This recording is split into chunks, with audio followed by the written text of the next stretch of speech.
ابو نعیم نے فضائل میں ایک روایت نقل کی ہے کہ قبر میں سب سے پہلے نماز فجر آ جائے گی۔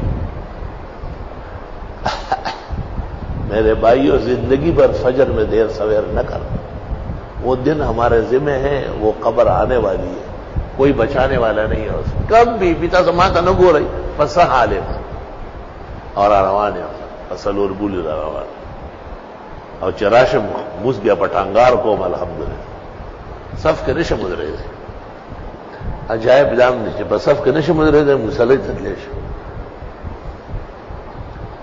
تو منکر نکیر کے آنے سے پہلے خوبصورت بہترین صلاحیتوں کا جوان آ جائے گا، لمبا قد، متوازن جسم، حسن و جمال کا پیکر، اور اس کو تسلی دے گا کہ ابھی فرشتے آ رہے ہیں آپ سے پوچھنے، آپ کوئی جواب نہ دیں، میں ہوں نا۔ وہ یہاں کھڑا ہے، اتنے میں ایک اور داخل ہوا اس سے بھی زیادہ مضبوط۔ تو یہ یہاں سے جا کر کے اس طرف، تو وہ اس کو اشارے سے کہتے ہیں کہ پیروں کے پاس کھڑے ہو، وہی۔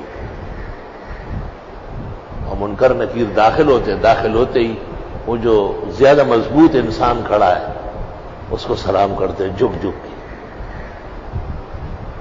وہ ان کو کچھ املا کراتے ہیں مردے کے بارے میں، نام یہ وہ، دین، مذہب، اسلام، شریعت۔ اس کے بعد وہ اجازت لیتے ہیں تو یہ مردہ پوچھتا ہے تو پتہ چلتا ہے کہ یہ تو نماز فجر ہے، یہی کافی تھا، لیکن یہ حافظ قرآن ہے تو قرآن مجید بھی ساتھ آ گیا۔ اب قرآن جب آیا تو فجر کو وہاں بھیج دیا کہ آپ وہاں کھڑے ہو جائیں۔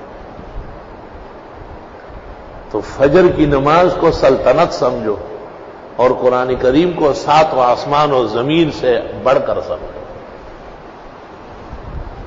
لا الہ ہے، یہ واقعہ بھی ان کتابوں میں موجود ہے، بالتفصیل کئی نظر سے نہیں گزرا، بعد میں امام ابو نعیم کے فضائل کے اندر مل گیا۔